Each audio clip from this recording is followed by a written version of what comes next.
Lots going on around here. I have a couple of items for all of you at the top. Obviously, today is Jobs Day, and with today's jobs report while it shows some progress, it also shows the long road ahead. Right now, there are 9.5 million fewer jobs than at this time last year. This is a larger jobs hole than at any point in the Great Recession. At this month's pace, it will take us more than 2 years to get to pre-pandemic employment levels, and it will take even longer at the average pace over the last 3 months. This is unacceptable, and it's unacceptable when 4 million Americans have been unemployed for more than 6 months, or when unemployment is at 9.9% for African Americans and 8.5% for Hispanics. Congress must pass the American Rescue Plan now so we can get Americans back to work and so we can get relief to the millions of people who are struggling. As you know, this afternoon, the President and the Vice President will receive their weekly economic briefing with Treasury Secretary Yellen, Chair of the Council of Economic Advisors, Cecilia Rouse, newly confirmed, National Economic Council Director Brian Deese, and Chief Economic Advisor to the Vice President, Mike Pyle. The economic team will provide an update on the jobs report released today, along with an update on unemployment by race and female participation in the workforce. Afterward, the President will participate in a roundtable with individuals who will benefit from receiving relief checks thanks to the American Rescue Plan. As you may have also seen yesterday, or may not have, there's a lot going on, so that's why I wanted to shout this out. Senior White House officials hosted a virtual listening session with Asian American and Pacific Islander advocates and community leaders from across the country to discuss the increasing rates of anti-Asian harassment and violence. The President is committed to ending anti-Asian violence and bias, and he has made clear that it is the policy of this administration to condemn and combat xenophobia against Asian Americans wherever it exists. In a week one presidential memorandum, President Biden charged the Department of Justice with partnering with Asian American communities to prevent and better collect data on hate crimes against Asian American communities. Last but certainly not least, we have a week ahead. On Monday, the President will sign 2 executive orders to advance gender equity and opportunity for women. He will also visit a Veterans Vaccination Center with Secretary of Veterans Affairs, Dennis McDonough. On Tuesday, he will visit a small business that has benefited from a Paycheck Protection Program loan. On Wednesday, the President will travel to Baltimore, Maryland for an event with the CEOs of Johnson & Johnson and Merck at Emergent Biosolutions. And on Thursday, the President will deliver remarks on the anniversary of the COVID-19 shutdown. With that, Alex, why don't you kick us off? Thanks. So we're 45 days into the Biden presidency, and he has yet to hold a presser. At this point in past presidencies, every president, from Reagan had addressed reporters, some of them multiple times. So why the delay, and when can we expect the president to hold a press conference? Well, first, as all of you know, the President takes questions several times a week. He took questions actually twice yesterday, which is an opportunity for the people covering the White House to ask him about whatever news is happening on any given day. We look forward to holding a full press conference in the coming weeks before the end of the month, and we're working on setting a final date for that, and as soon as we do, we will let you all know. But this President came in during a historic crisis, 2 historic crises, a pandemic like the country had not seen in decades and decades, and an economic downturn that left 10 million people out of work. So I think the American people would certainly understand if his focus and his energy and his attention has been on ensuring we secure enough vaccines to vaccinate all Americans, which we will do by the end of May, and then pushing for a rescue plan that will provide direct checks to almost 160 million Americans. That's where his time, energy, his focus has been. But in the meantime, he takes questions multiple times a week and looks forward to continuing to do that. And as soon as we have a press conference set, we'll let you know. Sure. Those sprays, though, are not an ideal forum for us to be asking questions. He can't hear us half the time. We get maybe 2 questions and then we're shuffled out. So why hasn't he answered questions from the press at this point? Is it just that he's too busy? I think he's answered questions, I believe the count is almost 40 times. So, and I would say that his focus, again, is on getting recovery and relief to the American people. And he looks forward to continuing to engage with all of you and to other members of the media who aren't here today. And we'll look forward to letting you know as soon as that press conference is set. And then on the AUMF, can you talk a little bit about how the president sees, I wanted to quote your tweet, you talked about the establishing a new, quote, narrow and specific framework for a new AUMF. How does he see those contours, and what's his response to somebody like Tim Kaine, who said that the president should have to consult Congress on something like the strike in Syria last week? Well, let me take there's a couple questions in there, so let me see if I can address them all. First, we did consult and notify the Gang of Eight, which is a very appropriate approach, as well as, which of course represents many committee heads and leaders. We then had ongoing consultations and briefings with members following the strikes, including classified briefings, which we offered quite broadly from the administration. We are quite confident because we had a full legal review and process in both our domestic and legal and international authorities in conducting those strikes. And the president has been obviously a close ally and partner with Senator Kaine on a number of initiatives in the past. He agrees that the AUMF is 20 years, has been around for 20 years, and it's long overdue for it to be updated.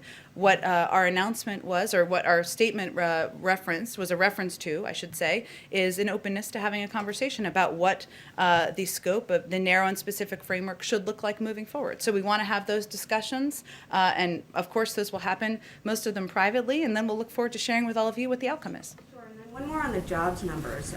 One number that economists have highlighted as persistently problematic is the labor force participation rate.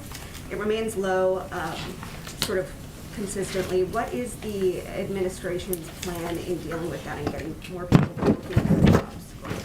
Well, you're absolutely right, and Jerome Powell actually spoke to this, just for others' reference, which I'm sure you're tracking. But and the concern that the labor force participation rate may mean that the unemployment rate may not accurately depict the number of people who are out of work, and obviously the 9.9% unemployment rate for African Americans is a good example of a reflection of that.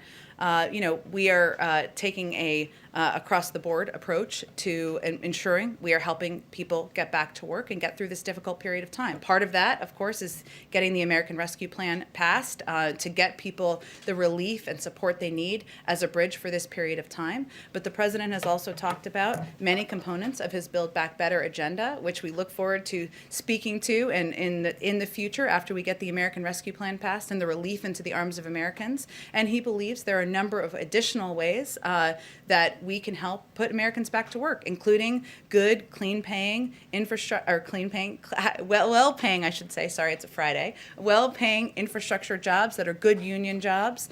He believes there are many industries of the future that can help put more people back to work. But I will note one interesting and actually very troubling statistic.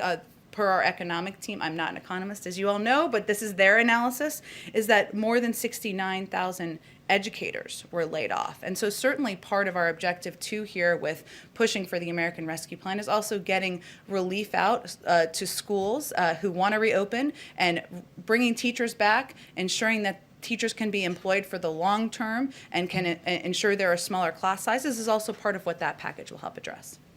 Go ahead. Thanks, Jen. Does the president have any thoughts on the filibuster, the so-called filibuster, especially now that some more moderate Democrats are now saying that they would like to see some filibuster reform?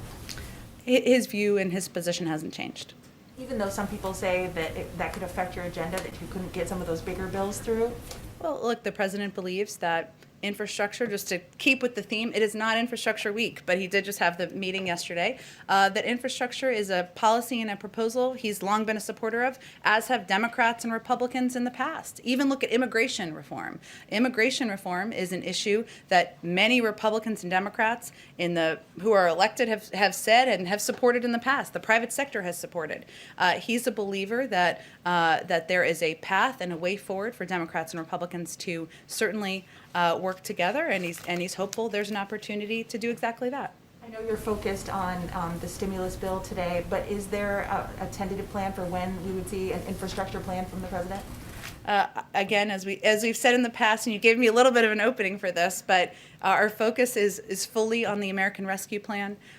We look forward to the president signing that into law, to relief and to checks going out to the American people, to funding going to schools, so they can reopen, to more funding going out to get more vaccines in the arms of Americans. And his agenda and his priorities are not a secret, especially for those of you who covered the campaign. He talked about everything from infrastructure to doing more for caregiving to doing more to help expand access to health care, doing more to address the tax system.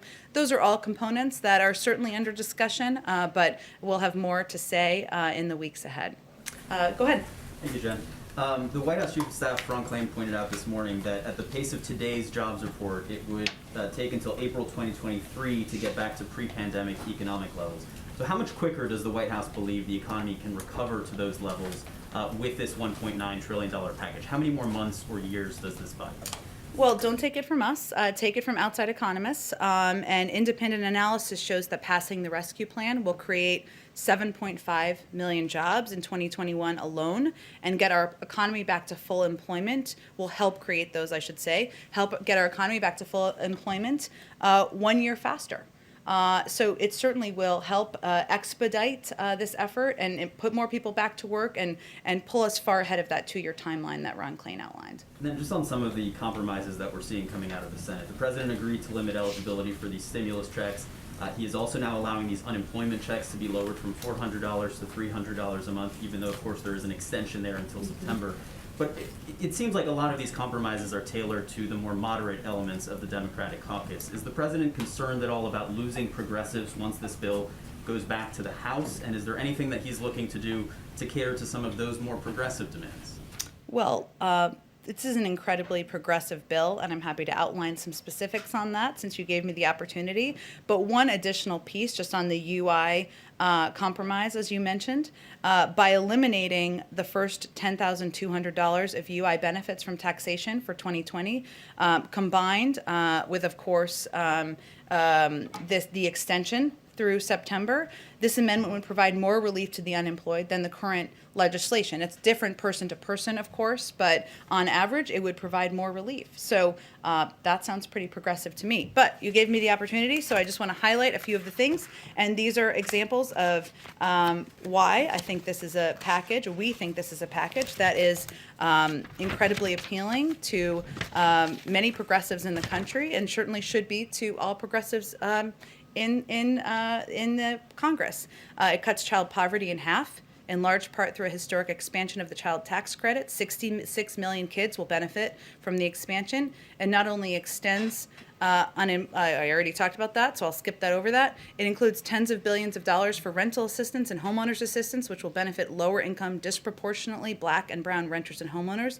It includes money, as you know, to get shots back in arms so that kids can go back to school. Reopening schools and schools being closed has a disproportionate impact on lower income communities. Those are progressive proposals, progressive ideas, and $1.9 trillion package is certainly a progressive-sized package. And so we are certainly confident, hopeful and confident that we will be able to get support in the House. And then on the border, could you provide any more details about that trip planned by senior members of the president's team to the border? Who's going? Any more details you can offer on that? Sure. Well, again, as I like to say, there's a lot going on. So to catch people up who aren't following exactly what you're following, President Biden has asked senior members of his team to travel to the border region in order to provide a full briefing to him on the government response to the influx of unaccompanied minors and an assessment of additional steps that can be taken to ensure the safety and care of these children. Out of safety, security, and privacy concerns, the date and time of this visit will remain confidential, but the White House, and for now, but we will provide a full readout of the visit once it concludes. So no details on who's going from the presidency? I don't anticipate, we certainly will have those details to share with all of you once the visit occurs, but I don't anticipate us doing that in advance. I wonder, given some of the president's rhetoric on the campaign trail and as president and some of the policies that he instituted, including rolling back some of the immigration policies of the Trump era, is he concerned at all that some of his rhetoric and some of his policies may have, as well-intentioned as they may have been, inadvertently contributed to the rise in migrants that we're seeing at the border, in particular unaccompanied children? And does he have any intention to more forcefully tell those individuals that now is not the time to come, as the Secretary of Homeland Security said last week? Sure, and as the secretary also said last week, was that last week? It feels, I'm not sure. Maybe it was this- I don't know, it may have been this week. As the secretary said, this is a message we are conveying with every opportunity, from the president, the vice president, from officials in the region, and we're doing that with the full support, of course, of the Department of Homeland Security and resources that we have available. I will say that the big difference, which we certainly understand the outcome, may be an influx, as we've seen, of more children. If you were kicking children out, there's naturally by design, I'm no mathematician, but going to be more children who come in because we believe that policy was inhumane. And we believe that children who are under the age of 18 should be treated with humanity and provided safety while we consider what the process is moving forward. So we certainly have a different approach. We understand the outcome and the impact of that, but we are using every tool at our disposal, and we will use every official we can to convey clearly this is not the time to come. The majority of people who come are turned away. Families, adults, we're really talking about children, which is, I know, what you were referencing. But you do believe that there may be, that part of that rise is due to some of your policies and rhetoric of this administration? I certainly didn't say that exactly, but all I'm conveying is that obviously we're going to have more kids in the country since we have been letting unaccompanied minors stay, and the last administration immorally kicked them out, in our view. So go ahead. Jen, thank you. To follow up on a question I asked about these minors yesterday, Reuters is now reporting that Fort Lee is going to be used as a housing facility for some of these minors in Virginia. Can you confirm whether that's true, and if you are considering other military bases around the country? Well, as we've been talking about, obviously we recognize the challenge of having these unaccompanied children come across the border, and the influx that we're certainly preparing for and preparing to approach. So of course we have to look for facilities and places where we can safely and humanely have these unaccompanied minors. In the interim, that would be the decision of HHS. So I would send you to them, but I don't have anything to confirm in terms of additional facilities at this point. Got it. And I guess just to follow up on Jeremy, I think, well, I don't want to speak for him, but a lot of Americans are saying that, the surges are happening under President Biden's watch after he reversed some previous policies. So does the administration take any accountability for what's happening? Who are the Americans? Well, I know you don't want to answer to him, but the former president just released a statement saying that the Biden administration must act immediately to end the border nightmare that they have unleashed onto our nation. Former President Trump? Yes. We don't take our advice or counsel from former President Trump on immigration policy, which was not only inhumane, but ineffective over the last 4 years. We're going to chart our own path forward, and that includes treating children with humanity and respect and ensuring they're safe when they cross our borders. Go ahead. Can I ask you Oh, about go ahead. vaccines? Sorry. So the mayor of Detroit has turned away thousands of doses of the Johnson & Johnson vaccine. Mm-hmm. Do you think that Mayor Dugan is making a mistake? And what is the message to other state and local leaders who might be considering doing the same? Well, our message broadly is what our health and medical experts have conveyed, Dr. Fauci and all of our COVID team. There are 3 approved vaccines from the FDA. They all are safe, they are effective, they prevent severe disease and death. So anyone should take, everyone in this country, I should say, should take whatever vaccine they have access to. As I understand it, the mayor was going to, our team has been in touch with the mayor. There's a bit of a misunderstanding. He was going to go out and speak publicly about accepting vaccines. So I'm not sure if that's happened yet, so I'd certainly point you to that. Thank you, Jen. Sure, go ahead. Thank you, Jen. Are there any discussions within the White House about reversing the policy of allowing all unaccompanied children into the United States? No. None at all. So I guess is the plan then to take in and safely and humanely find a home for an unlimited number of unaccompanied children? I think this issue requires us taking a step back as human beings and as mothers, of which I am one. I know there are many in the room or many at home. These kids are coming. They are fleeing prosecution. They are fleeing difficult circumstances in their home country.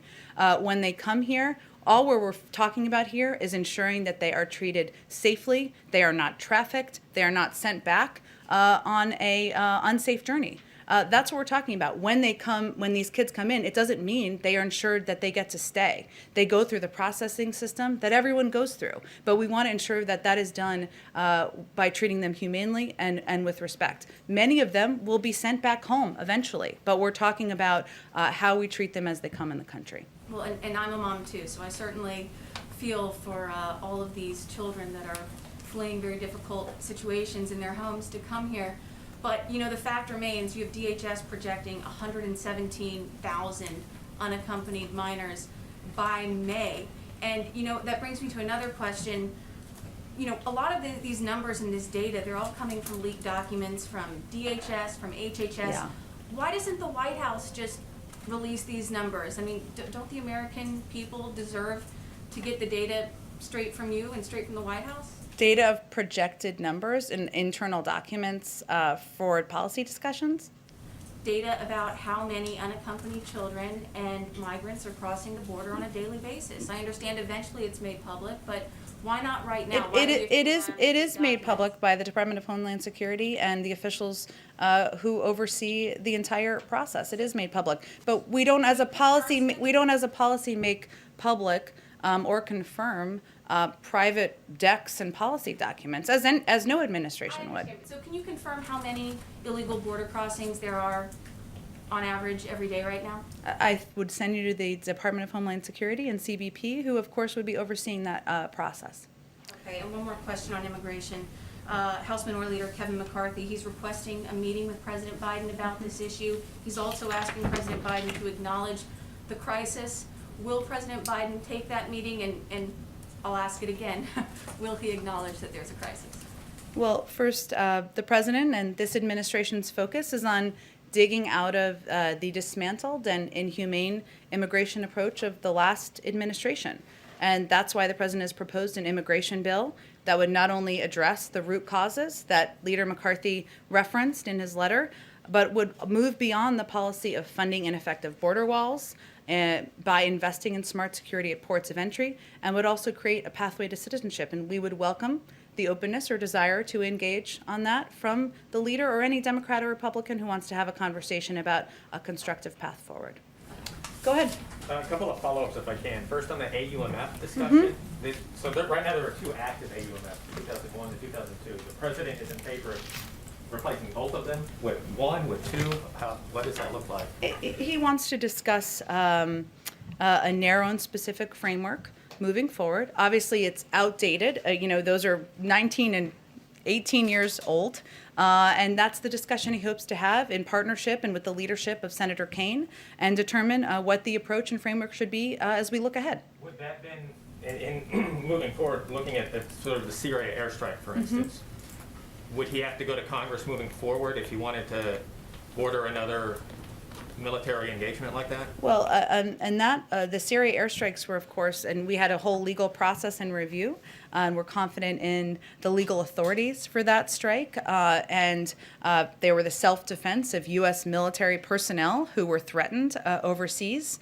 So, I will leave it to the discussion of the framework moving forward, but I would say that we are confident in both our approach and the authorities we had for those strikes. And one on infrastructure, if I can. Go ahead. I know you're focused on the COVID bill, but when the American Rescue Plan was first introduced, President Biden was very encouraged that there would be bipartisan support for it. It does not appear that there will be any bipartisan support for it. Republicans haven't voted for it yet.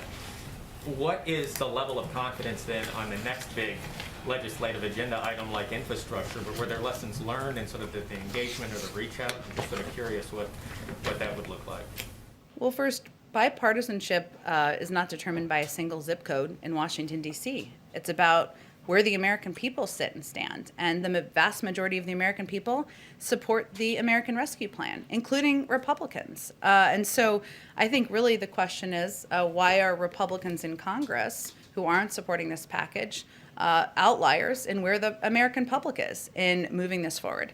And on infrastructure, I don't have this in front of me, but I'm sure you all have lots of research assistants who can look at who has supported infrastructure in the past. And many have spoken to their support for infrastructure packages. Many have, Republicans, of course, and Democrats.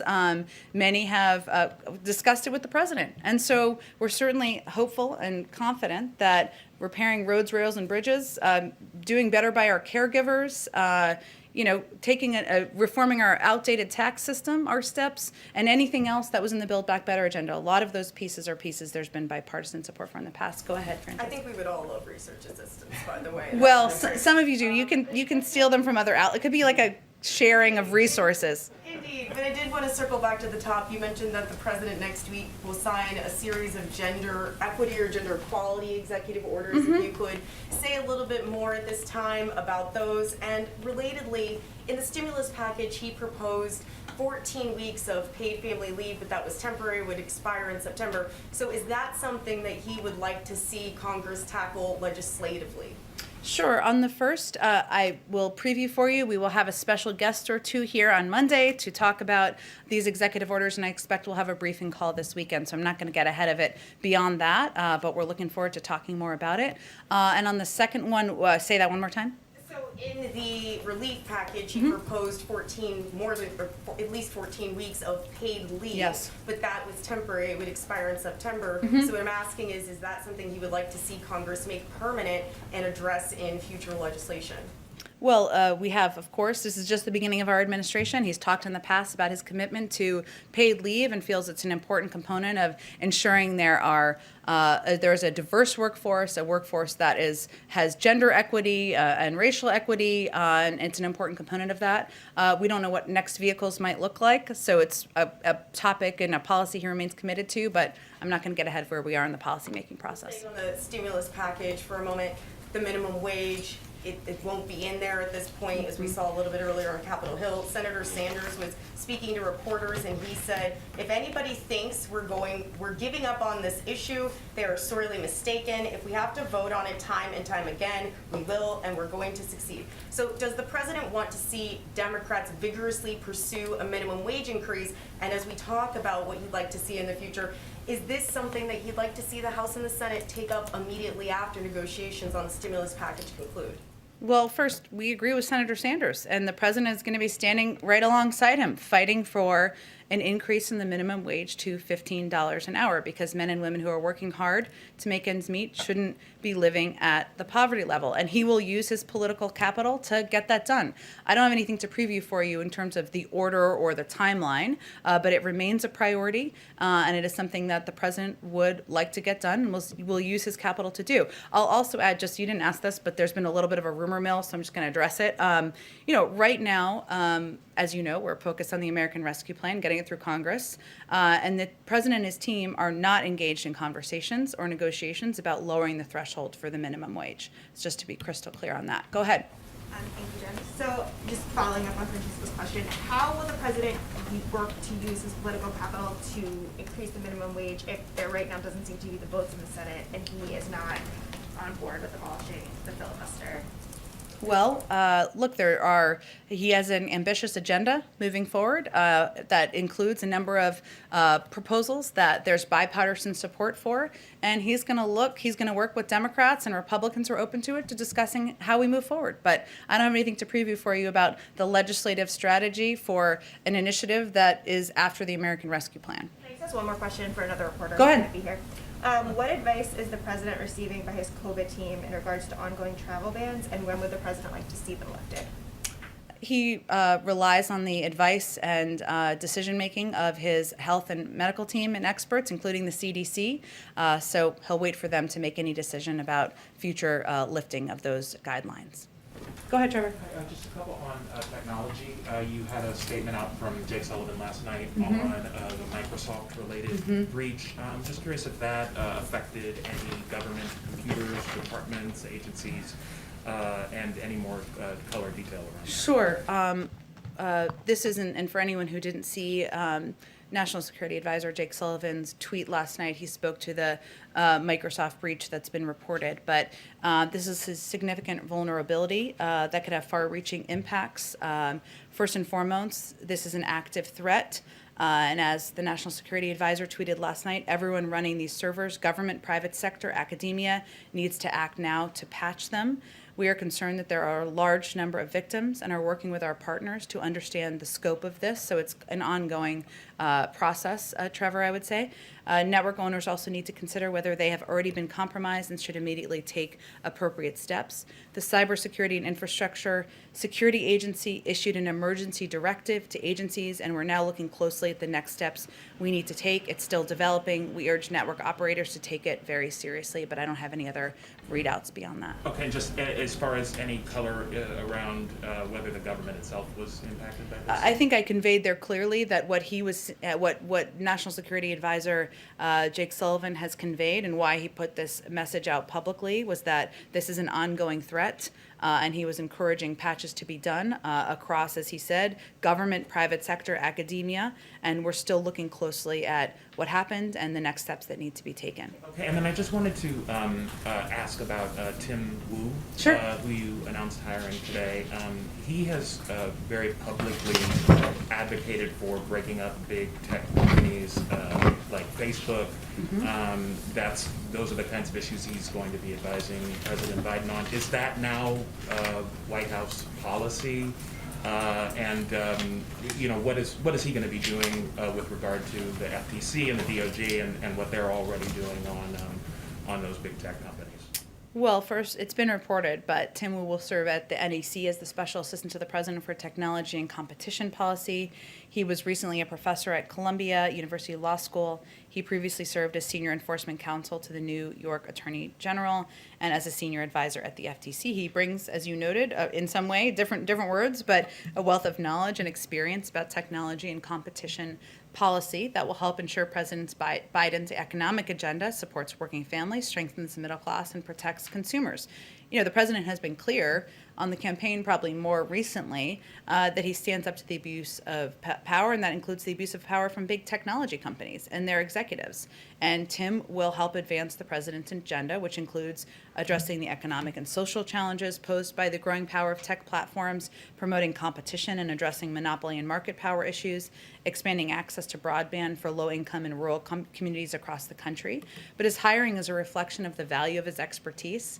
If the administration policy was determined by every person that was hired, we would have 400 different policies in each issues. You know, the president welcomes expertise, he welcomes experience, and Tim Wu certainly brings that in droves. Okay, because Biden has never publicly talked about breaking up big tech companies. So I just wanted to clarify: is that the policy of this White House? We don't have new policy to announce here, Trevor, just that the president believes, as he's talked about before, that it's important to promote competition and address monopoly and market power issues. But we don't have new policy to announce. We're 6 weeks into an administration, but certainly we welcome the expertise of individuals like Tim Wu.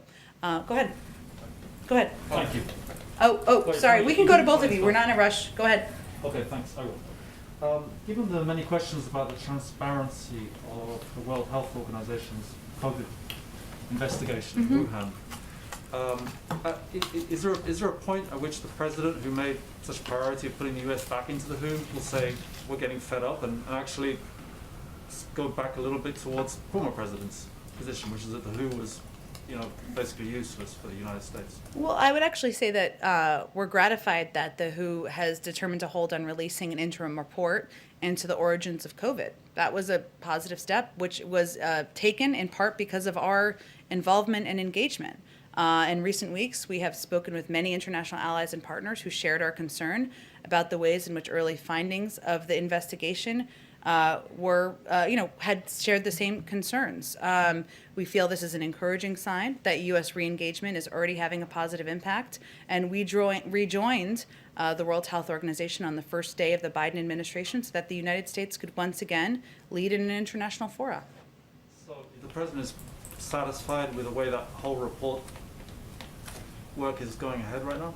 No, it's not. It's not. They're holding on it. Right. So he's Is he satisfied or not with that? I would say feels it's a positive sign, as I just said, because they're not releasing a report where we expressed concerns about the origin of the data, the lack of transparency, and that we felt it would send a negative message about, not a negative message, I should say, kind of the inaccurate message about the origins of the pandemic. And that engagement, that outcome, was in part because of our engagement. So when they put the whole thing out in the middle of March, what they're saying, is he confident that that's going to be the We'll real look at deal? the data in the report. We have long said we'd like to see the underlying data, but again, we feel the hold on releasing the interim report we were gratified by that step that was taken. Go ahead in the back. Thank you, Jen. Last week, you very kindly confirmed the President's very good relationship with Pope Francis. Today, the Pope is in the Middle East and has a meeting coming up with the Ayatollah El Sistani, someone, by the way, who's never met with an American official before. And my question is, does the President have any feelings about the Pope's meeting with the Ayatollah and his effort to push forward with a vision in that troubled part of the world for unity and warm relations between Shia, Sunni, and Christian? Well, I've not spoken with the president about his personal feelings about the meeting that they have today. As you know, broadly speaking, the president believes that the path forward is diplomacy, should always be led by diplomacy. But I don't have the details of their meeting, or I'm sure they may do a readout of sorts. And if so, we're happy to give a comment on it. The other thing is that as of March 1st, the Congress has not invited the President to deliver the State of the Union address, meaning he has so far gone the longest of any president in his first year without confirming a date for the State of the Union, with the exception of President Nixon in 1969. Well, a little bit of history, I like Yeah, it. and who gave no address and waited until the following year. Is he going to follow that example, or should we expect an invitation soon on the State of Well, the Union? first, for clarity purposes, and I know this wasn't your intention, but it's not a snubbing happening here. We are in the middle of a global pandemic, and of course, any joint session speech would look different than the past. We certainly intend on the president delivering a joint session not a State of the Union in the first year that they are in office. But we don't have a date for that or a timeline at this point in time, and we've been engaged closely with leaders in Congress about determining that. Okay, do we expect an announcement soon on that, or? We'll see. We're in discussions. We're working with them, and as soon as it's finalized, we're happy to share that with all of you. One final question. The Turkish publication, Duvar English, cited a Turkish businessman, I believe his name is, and I hope I'm pronouncing it right, Akim El Tapim, who said he is a friend of the Biden family and he's hosted one of the president's brothers on a vacation. It's interesting that the president, in all his calls to world leader, has not called President Erdogan yet. Does he plan to make the call like that, or is he going to operate with back channels to Ankara? I'm not familiar with this individual or this engagement, but certainly the president has many global leaders, world leaders. He's still needs to call, and he will venture to do that in the coming weeks and months. So he will call President Erdogan? I'm sure at some point. Go ahead. Yeah, John, the House has sent the LGBTQ Equality Act to the Senate, where it'll be one of several bills that faces an uncertain future. Will the president reach out to lawmakers on the Equality Act? It certainly is a piece of legislation the president supports, as you well know, and he discusses a range of his priorities with members of Congress, the House, and the Senate, and I'm certain when given the opportunity, he will advocate for the passing. And I know you've been asked about the legislative filibuster this briefing already, but I would like for you to address it as it pertains to this specific bill. Isn't there a reasonable expectation that if the president strongly supports this bill, that he would want to welcome the end of the filibuster to see it get to his desk? The president's position hasn't changed. He looks forward to advocating for the passage of legislation that he supports and working with Democrats and Republicans to get that done. And finally, who at the White House is coordinating the approach to the Equality Act? Well, certainly our legislative team oversees the approach to any piece of legislation working its way through Congress, but they tap into resources across the building as would be expected. Is there like one person who is specifically charged with focusing On on? the legislative team, we just don't read out specific staffing responsibilities publicly, but I can assure you that with any piece of legislation, there are a range of individuals in the building who are asked to make calls, to write policy, to write talking points, to reach out to outside groups, and it's a coordinated effort internally. Go ahead. I have a question about vaccine diplomacy. Some European countries are turning to Russia and China for COVID-19 vaccine, including Hungary and Slovakia. Do you believe that by offering vaccine supplies, Moscow and Beijing are trying to help or divide Europe? And do you think that such offers should be accepted? Well, we'll leave that to individual European countries to determine, but I would say that we are concerned about the use or the attempted use of vaccines as a means of diplomacy by Russia and China. We, of course, support doing that through an international coordinating body like COVAX, which I know is not applicable to every country. And we, of course, want to work directly with countries around the world about how we can support their efforts moving forward. We understand that's challenging at this moment in time because the president's priority is ensuring every American is vaccinated. We'll have enough vaccines to do that by the end of May. Then there's, of course, a distribution process after that. But that remains our priority here, but we look forward to remaining engaged through proper international coordinating bodies and directly with a number of these countries. May I follow up? Aren't you concerned that President Biden's America First vaccine policy actually gives opening to China and Russia and reduces U.S. influence around the world? Well, I would first say that we work with European countries and partners, Asian countries and partners in South America on a range of priorities and issues, whether it's security, whether it's addressing the threat of climate, whether it is economic partnership and relationships, and we'll continue to do that.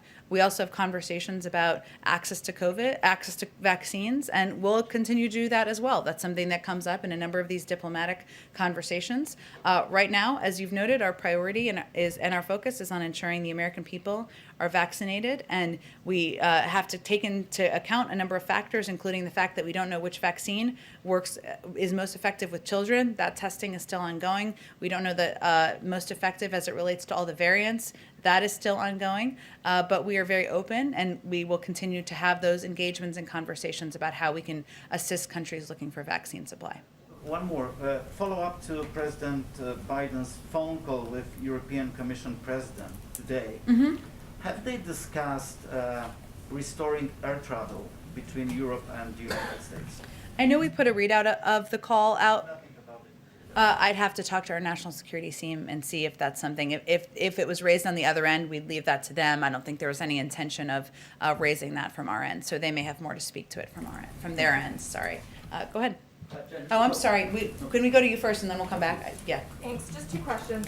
First, the president earlier this week in remarks to the House Democratic Caucus suggested that the White House under Obama didn't take enough of a victory lap following the 2009 stimulus. I'm wondering if you can just expand on what the White House plans to do differently this time, assuming no rescue package is passed in the coming days. Sure. Well, I was here during that period of time, and I would say that any of my colleagues at the time would say that we didn't do enough to explain to the American people what the benefits were of the rescue plan, and we didn't do enough to do it in terms that people would be talking about at their dinner tables, and that's one of the reasons we, of course, have been trying to break down the impact of the American Rescue Plan into the key components that will impact people directly. The direct checks, ensuring funding gets funding to help expedite vaccine distribution, and of course reopening of schools. But our focus is on getting the package passed, and once it does, We look forward to taking some time using the president, the vice president, the first lady, the second gentleman to engage with and communicate with the American people about how the package impacts them and how they are how it will help them get through this difficult period of time.